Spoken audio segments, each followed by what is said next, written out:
biggest mistake you could make right now is believing your life will transform when the calendar flips to 2026. Time doesn't reset who you are. Focused attention does. And these next 6 weeks matter more than you realize, not because of what you'll accomplish, but because of what will finally stop pulling your energy outward. When your focus collapses inward for long enough, reality has no choice but to reorganize itself around you. You're entering that window right now. Most people wait for January 1st to change their lives. But real transformation doesn't begin when time moves forward. It begins when your attention stops leaking everywhere. This isn't about goals or resolutions. It's about creating internal silence so the next version of you can finally surface. And once that happens, 2026 won't be something you step into. It will be something that meets you exactly where you've become.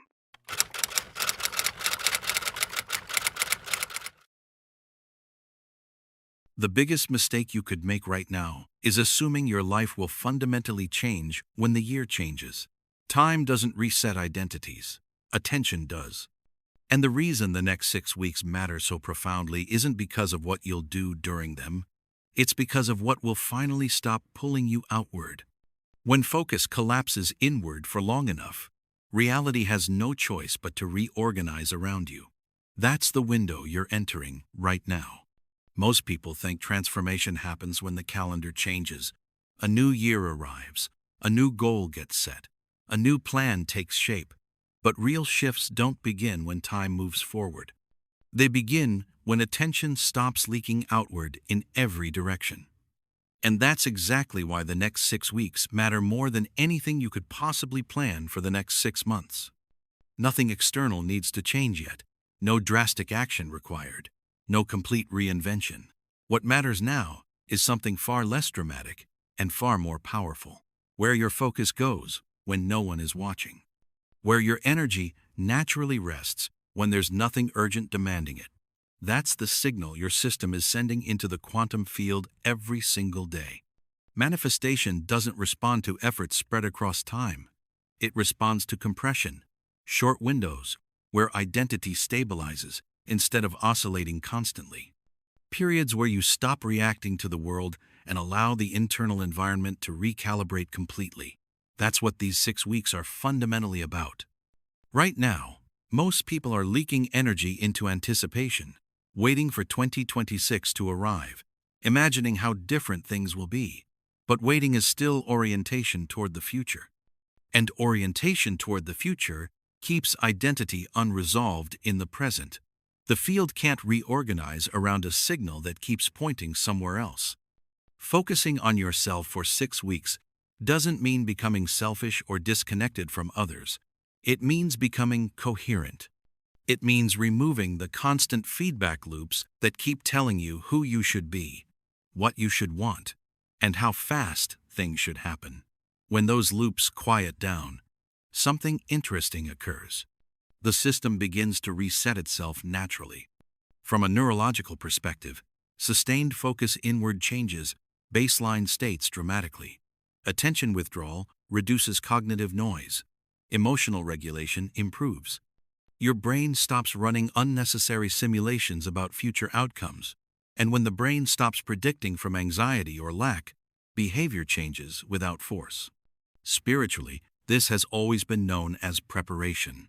Not preparation through discipline, but preparation through subtraction, removing what doesn't belong to the next version of you. Letting the identity that carried you this far loosen its grip naturally. These 6 weeks are not about becoming someone new. They're about creating enough internal silence for the next version of you to surface. And silence isn't emptiness. Silence is information without distortion. This is why the quantum field responds more strongly during periods of inward focus. Not because you're manifesting harder, but because the signal becomes clean. When attention isn't scattered across comparison, urgency, and constant stimulation, coherence increases automatically. And coherence is what reality organizes around. What's important to understand is that this isn't a challenge. It's not about willpower or forcing habits. It's about giving your system a break from being pulled in 10 directions at once. When focus collapses inward, identity consolidates. And when identity consolidates, the future stops feeling distant. This is the mistake most people make. They try to design the future before stabilizing the self that will live in it. They plan outcomes instead of preparing identity. But identity always arrives first. Reality follows later. That's why people who experience real breakthroughs often say, "I changed before anything changed." They didn't know it at the time, but they entered a compression window. A period where the old identity lost relevance and the new one hadn't fully taken over yet. That's exactly where these 6 weeks place you. You're not late. You're not behind. You're not missing anything. You're standing at the only point where real preparation happens. Before results, before clarity, before proof. The next step isn't action. It's removing noise. And that's where this process truly begins. The first 2 weeks are not about building anything new. They're about stopping what no longer needs to run. Before a new identity can stabilize, the old one has to lose relevance. And relevance is maintained through attention, not effort, not belief, attention. These weeks are where the detox begins, and not of habits alone, but of identity signals. Every time you react automatically, every time you seek validation, every time you replay the same emotional loops, you're feeding an outdated version of yourself. The goal here isn't discipline, it's interruption. This phase often feels quieter than expected. There's no dramatic urge to change everything. Instead, you notice a subtle disinterest in things that used to pull you in. Conversations feel repetitive. Content feels loud. Certain obligations feel unnecessary. That's not boredom. That's disengagement. And disengagement is your nervous system reclaiming energy. From a neurological perspective, this is what happens when constant stimulation is reduced. Dopamine baselines begin to normalize. Your brain stops seeking micro-rewards from novelty, drama, or external approval. When that happens, attention naturally turns inward. Not because you force it, but because there's nowhere else it urgently needs to go. Spiritually, this is subtraction. You're not becoming less. You're becoming less fragmented. Every reaction you don't feed weakens an old loop. Every moment you don't explain yourself loosens an old identity. Silence becomes functional, not empty, but restorative. During these 2 weeks, the most important shift isn't behavioral, it's perceptual. You start noticing how much energy was being spent maintaining narratives about who you are, where you should be, how fast things should move. When those narratives quiet down, something else becomes audible, your actual internal state. In the comments, drop one word that captures the energy you're choosing to carry into 2026. Maybe it's clarity, maybe it's presence, maybe it's coherence, maybe it's something uniquely yours. Let that word be a small but profound declaration, a signal you plant not just in this space, but in the quantum field itself.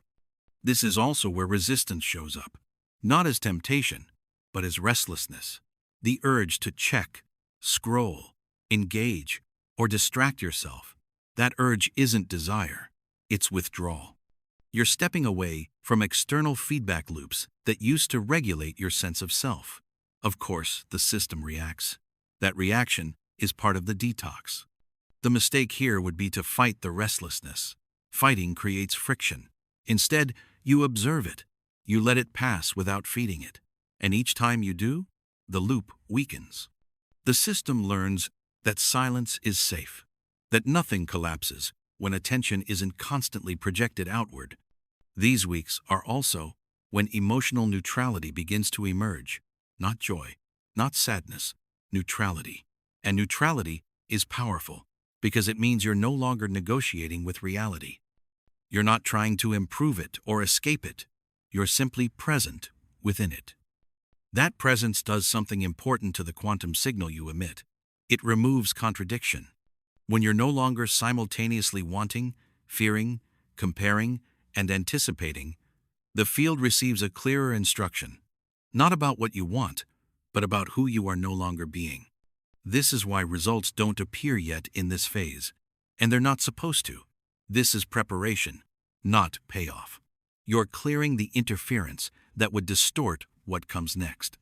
By the end of these 2 weeks, you may not feel better, but you'll feel less pulled, less reactive, less defined by momentum.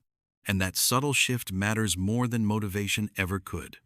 Because once the noise drops, identity has room to stabilize. And that's when the real work begins. Not removing, but inhabiting. That's what weeks 3 and 4 are for. After the noise quiets, something subtle but important happens. You don't feel transformed yet. You don't feel finished, but you begin to feel consistent. And consistency is far more powerful than motivation ever was.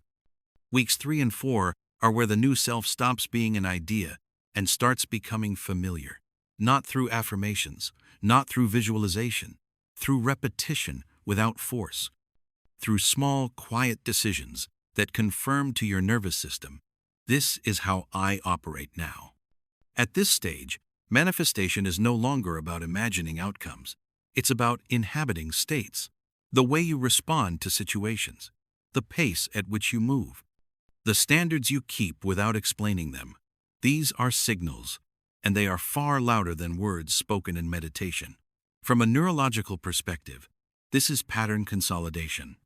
Your brain begins reinforcing new pathways only when behavior aligns with internal state consistently. Not perfectly, consistently. You're teaching your system what normal feels like now. And whatever feels normal becomes the baseline the field responds to. Spiritually, this is embodiment. You're no longer trying to convince yourself you've changed. You're acting from a place where change no longer needs commentary. You don't announce it. You don't justify it. You simply live from it. This is where many people get impatient. They feel calmer, clearer, more grounded, and then wonder why reality hasn't dramatically shifted yet. But dramatic shifts come after stabilization, not during it. The field waits for consistency before it reorganizes. Intensity doesn't impress it. Reliability does. During these weeks, you may notice that certain choices feel obvious. You say no without guilt. You pause before reacting. You don't chase clarity. You let it emerge. This isn't discipline.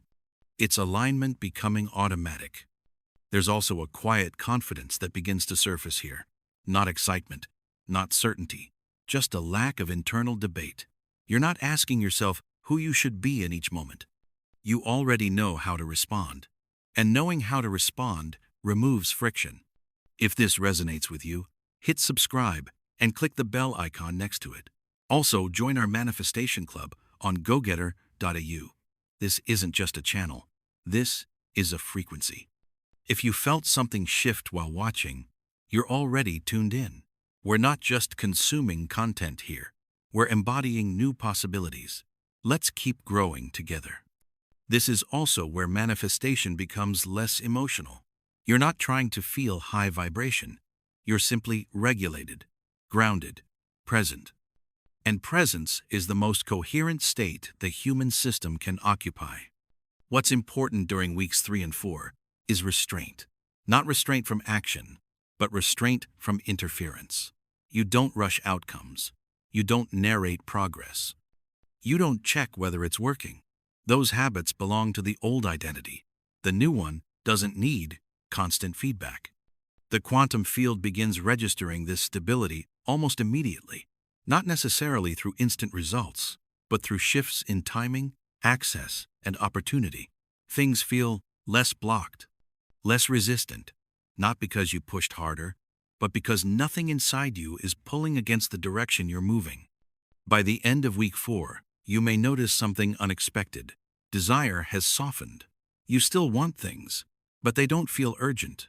They don't define you, and that softening is not loss. It's maturity of signal. You're no longer manifesting from hunger. You're manifesting from presence. And presence doesn't beg. It doesn't chase. It doesn't wait anxiously. It holds. Weeks 3 and 4 are where the future version of you becomes livable, where the identity you're stepping into stops feeling hypothetical and starts feeling like home. Once that happens, there's only one thing left to learn: how to live as if nothing is missing. That's what week 5 is about. By the 5th week, something important shifts internally. Not because you forced it, but because the system has finally stopped negotiating. The urgency is gone.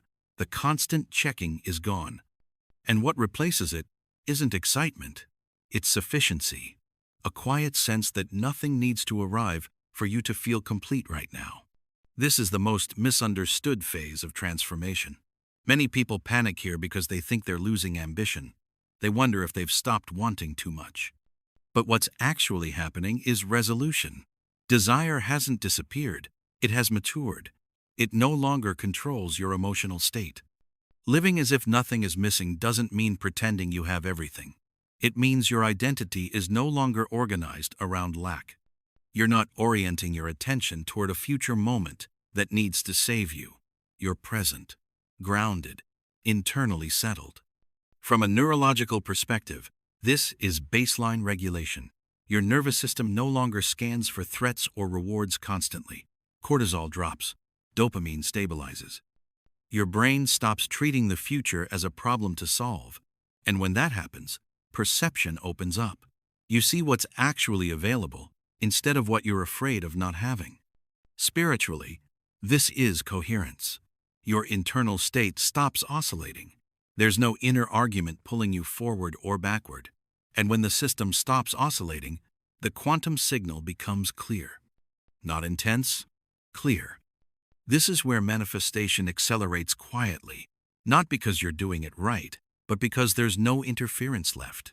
You're no longer collapsing possibility through need. You're allowing reality to arrange itself around a stable identity. You might notice something subtle during this week. People respond differently to you. Opportunities appear without friction. Decisions feel obvious instead of heavy. None of this feels dramatic. It feels normal. And that's exactly the point. Alignment doesn't announce itself. It integrates. This is also where trust replaces effort. You don't micromanage outcomes. You don't chase signs. You move when movement feels natural. And you pause. At this stage, the most important thing is not to rush. Don't try to lock in results. Don't demand proof. Proof belongs to the old identity, the one that needed reassurance. The new one doesn't. If you're here, you'll recognize this state immediately. It feels calm, clear, slightly detached, but not disconnected, grounded without being rigid. In the comments, share one small commitment you're making for these final weeks. It could be as simple as trust, or allow, or flow. Your word matters. Your commitment matters. Because you matter. If this resonates, type in the comments, "I choose coherence," not as an affirmation, as a recognition of the state you're already inhabiting.